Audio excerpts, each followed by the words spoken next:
សារផលិតផលខ្មែរខេត្តកំពង់ធំបាននឹងកំពុងដំណើរការលក់កសិផលនិងផលិតផលខ្មែរដែលបានដាំដុះនិងកែច្នៃដោយកសិករខ្មែរយើងនៅក្នុងខេត្តកំពង់ធំបានលក់នៅរៀងរាល់ថ្ងៃសុក្រសៅរ៍និងថ្ងៃអាទិត្យចាប់ពីម៉ោង 6:00 នាទីព្រឹកដល់ម៉ោង 6:00 នាទីល្ងាចនៅសួនស្ទឹងសែនខេត្តកំពង់ធំក្រោមការដឹកនាំនិងការគាំទ្ររបស់ក្រសួងពាណិជ្ជកម្មនិងការសម្របសម្រួលផ្ដល់ទីតាំងរបស់រដ្ឋបាលខេត្តមន្ទីរពាណិជ្ជកម្មខេត្តកំពង់ធំក្រោមគម្រោងជំរុញទីផ្សារសម្រាប់កសិកម្មខ្នាតតូចនៃក្រសួងពាណិជ្ជកម្មបានរៀបចំនិងដាក់ឲ្យដំណើរការផ្សារលក់ផលិតផលខ្មែរចាប់តាំងពីឆ្នាំ 2019 រហូតមកដល់បច្ចុប្បន្នដើម្បីឲ្យខេត្តកំពង់ធំសម្បូរទៅដោយអ្នកលក់បន្លែសុវត្ថិភាពគ្មានជាតិគីមីមិនប៉ះពាល់ដល់សុខភាពសូមស្ដាប់កិច្ចសម្ភាសន៍ដែលមានខ្លឹមសារដូចតទៅខ្ញុំបាទសូមជម្រាបសួរខ្ញុំបាទឈ្មោះសង្ឃចរិយាខ្ញុំបាទជាទីប្រឹក្សារបស់គម្រោងជំរុញទីផ្សារសម្រាប់កសិកម្មខ្នាតតូចហៅកាត់ថាគម្រោងអែមហើយកន្លងមកនេះតាមរយៈទីពាណិជ្ជកម្មខេត្តកំពង់ធំយើងហ្នឹងយើងបានគ្រប់គ្រងកសិករនៅក្នុងខេត្តយើងនេះតាក់ទងផលិតផលចំនួន4ដែលយើងបានអនុវត្តទី1តាក់ទងកសិករដែលគាត់ក្រុមផលិតមាន់ដែលចិញ្ចឹមមាន់ហើយទី2ក្រុមដែលដាំបន្លែហើយហៅប្រភេទបន្លែសុវត្ថិភាពហើយទី3យើងគ្រប់គ្រងទៅលើកសិករដែលគាត់ក្រុមផលិតស្រូវគេហៅប្រភេទស្រូវបណ្ឌិតដែលស្រូវទំនើបនិងស្រូវក្នុងស្រុករបស់យើងហើយចុងក្រោយគឺយើងគ្រប់គ្រងទៅលើតាក់ទងនឹងកសិករដែលគាត់គេហៅក្រុមផលិតប្រភេទបន្លែដែរប៉ុន្តែយើងផ្ដោតលើបន្លែគ្រឿងទេសជាគ្រឿងទេសបាទពីមុនយើងមិនមែនហៅថាផ្សារផលិតផលខ្មែរកាលពីដើមពីគម្រោងចាប់ដើមអនុវត្តហ្នឹងគឺយើងហៅថាផ្សារចុងសប្តាហ៍ប៉ុន្តែដោយសារឥឡូវដល់មកគម្រោងយើងបន្តនេះទៀតគឺតាក់ទងពី2025ទៅយើងបានបដូរផ្លាស់ដូរមកជាឈ្មោះផ្សារផលិតផលខ្មែរវិញព្រោះពាក្យថាផ្សារផលិតផលខ្មែរគឺទលំទលាយហើយហេតុអីបានយើងនេះក្នុងការគ្រប់គ្រងទៀតខាងទស្សនិកជនឬបងប្អូនទូទៅបានធ្លាប់ឃើញហើយយើងមានឥឡូវនៅតាមខេត្តមួយយើងកំពុងតែមានការផុសផុលក្នុងការគ្រប់គ្រងផលិតផលខ្មែរច្រើនហើយនៅនេះតាក់ទងនឹងផលិតផលដែលនៅក្រៅខ្ញុំនេះដែលមានតាំងពីបន្លែតាំងពីមាន់តាំងពីអង្គតាំងពីគេហៅ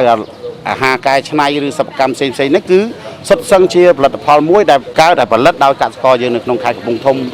ផងហើយនៅមួយចំនួនទៀតយើងយកចេញពីខេត្តផ្សេងដែលគាត់មានសក្តានុពលផ្ទាល់ហើយបានកែច្នៃរួចរាល់ហើយយើងយកមកដាក់ហើយគោលបំណងរបស់យើងហ្នឹងគឺក្នុងការទី1គឺយើងចង់ជួយគេហៅជួយជំរុញលើកទឹកចិត្តឲ្យកសិករដែលធ្លាប់តែជាអ្នកដាំឲ្យគាត់ខ្លាចជាអ្នកលក់ហើយមួយទៀតនៅពេលគាត់បានខ្លាចជាអ្នកលក់គាត់ជួយប្រមូលទិញកសិករគ្នាគាត់នៅក្នុងស្រុកផលិតផលដែលយើងមានឃើញស្រាប់ហ្នឹងគឺយកមកលក់បន្តនៅទីនេះចំនួនមុខឲ្យបងប្អូនកសិករក៏ថ្លែងអំណរគុណដល់ទាំងអស់ជាពិសេសអ្នកដែលបានចូលរួមគ្រប់គ្រងជាពិសេសអ្នកដែលបងប្អូនដែលមានរូបភាពថ្ងៃនេះគឺតាំងពីអ្នកហាត់ប្រាណតាំងពីបងប្អូនយើងជុំវិញពូមីងយាយតាយគាត់អាសាមកគ្រប់គ្រងណារៀងរាល់ហើយខ្ញុំជម្រាបថាផ្សារនេះដែរយើងលក់ពីមុនយើងលក់បានតែ2ថ្ងៃទេគឺសុក្រនិងសៅរ៍ប៉ុន្តែដោយសារការអនុញ្ញាតពីរដ្ឋបាលខេត្តដូចជារដ្ឋបាលសាលាក្រុងស្ទឹងសែនអីហ្នឹងគាត់បានផ្ដល់ឱកាសយើងបានមួយថ្ងៃទៀតដែរបានន័យថាយើងបានចុងសប្តាហ៍ដែរគឺថ្ងៃសុក្រសៅរ៍និងអាទិត្យខ្ញុំសូមថ្លែងអំណរគុណដល់រដ្ឋបាលខេត្តកំពង់ធំក៏ដូចជាខាងរដ្ឋបាលសាលាក្រុងស្ទឹងសែនដែលបានអនុញ្ញាតឲ្យផ្ដល់ទីតាំងឲ្យបងប្អូនកសិករយើងមានឱកាសបានមកលក់នៅទីនេះខ្ញុំមកពីភូមិវាចូលភូមិតាពាំងសីស្រុកកំពង់ស្វាយយើងខេត្តកំពង់ធំយើងនេះឯងហើយមកលក់ចុងសប្តាហ៍រៀងរាល់អាទិត្យមួយអាទិត្យមាន3ថ្ងៃហើយក្នុងថ្ងៃសុក្រថ្ងៃសៅរ៍ថ្ងៃអាទិត្យហើយបន្លែខ្ញុំមានសណ្តែកគួរម្រះមានតែសក់ស្រូវសក់ត្រើងតឡងស្ងោមានល្ហុងទុំមានក្រូចឆ្មាមានសាឡាត់មកពីខាងសហគមន៍លើទឹកយើងជាមួយគ្នានឹងឯងហើយមានខ្ញីមានអនងមានតឡាចមានក្រូចឆ្មាក្រប់មានទាំងទឹកខ្មេះប្រហុកអីឲ្យតែមានពីព្រឹកធ្វើនឹងសហគមន៍បានខ្ញុំយកមកទាំងអស់ហ្នឹងឯងគាត់ជួយទិញច្រើនព្រោះបន្លែមកពីសហគមន៍គាត់សួរថាមកពីខាងណាហើយប្រាប់គេទៅមកសហគមន៍នេះសហគមន៍នោះទៅមកខាងវាជុំឃុំតាពាំងសីទៅគាត់នឹងស្គាល់ហើយគាត់នឹងញ៉ាំទៅផលិតផលគាត់ហូបទៅវាដោយថាយកទៅទុកបានយូរហើយហូប ល្អបាទគាត់ចេះតែមកជួយគ្រប់គ្រងអរគុណគាត់ដែលបានមកជួយគ្រប់គ្រងចាកន្លែងនេះអត់មានអ្នកណាមកគិតលុយកាក់ទេខាងមន្ត្រីគេមកជួយមកម្ដងមកជួយទិញដែរឯកឧត្តមហើយ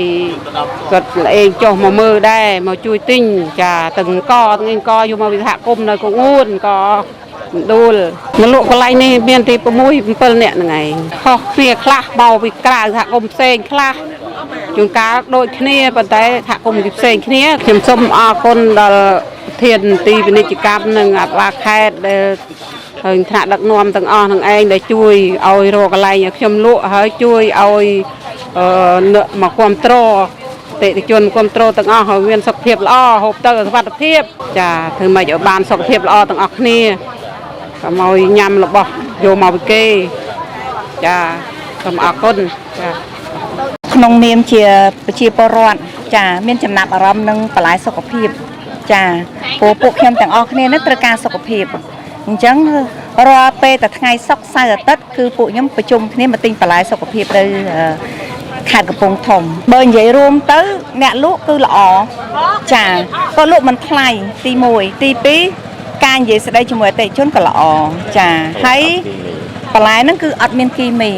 ចាយើងញ៉ាំទៅយើងអាចកក់ក្ដៅចាយើងញ៉ាំមិនបារម្ភណាចាមិនព្រួយបារម្ភចាមិនប៉ះពាល់សុខភាពចាមើលតសាច់អ្នកទិញទៅដឹងហើយសុខភាពល្អហើយចេញទៅគ្រប់ដៃវិញចាការខ្លឹងអីជីងគាត់គ្រប់គីឡូទាំងអស់ចាហើយគាត់មិនភូតកុហកយើង5ផ្ញើទៅអតិថិជនទាំងអស់ដែលនៅខេត្តកំពង់ធំអញ្ជើញគ្រប់គ្រងបន្លែសុខភាពចាបន្លែសាច់ចាអត់មានជាតិគីមីចាប្រើអីទេបន្លែធម្មជាតិចាទីតាំងនៅខេត្តកំពង់ធំសួនកុមារខេត្តកំពង់ធំចាប់អារម្មណ៍ថាបើសិនជាពួកគាត់តាមភូមិអីគាត់ដាំបានរបស់ធម្មជាតិចឹងឲ្យគាត់យកមកលក់ច្រើនពួកខ្ញុំជួយគ្រប់គ្រងបើអាចគាត់លក់ជារៀងរាល់ថ្ងៃទៀតក៏បានចាកាន់តែល្អចាស្នើសុំឲ្យណែប្រជាពលរដ្ឋណែដាំដុះបន្ថែមទៀតដើម្បីឲ្យប្រជាពលរដ្ឋមានការងារធ្វើគ្រប់គ្នាហើយលក់រាល់ថ្ងៃក៏បានដែរទិញរាល់ថ្ងៃព្រោះអីត្រូវការហូបរាល់ថ្ងៃកុំឲ្យប្រើរបស់អាពួកសៀមទាំងអស់ចាអូនិយាយទៅវាមានសាឡាត់មានទឹកសក់តកួនពងមាន់ស្រែមានគ្រប់ទាំងអស់សាប៊ូកអីទៅច្រើនគ្រប់ត្រខ្លាំងចាឲ្យតម្លៃខ្ពស់បំផុត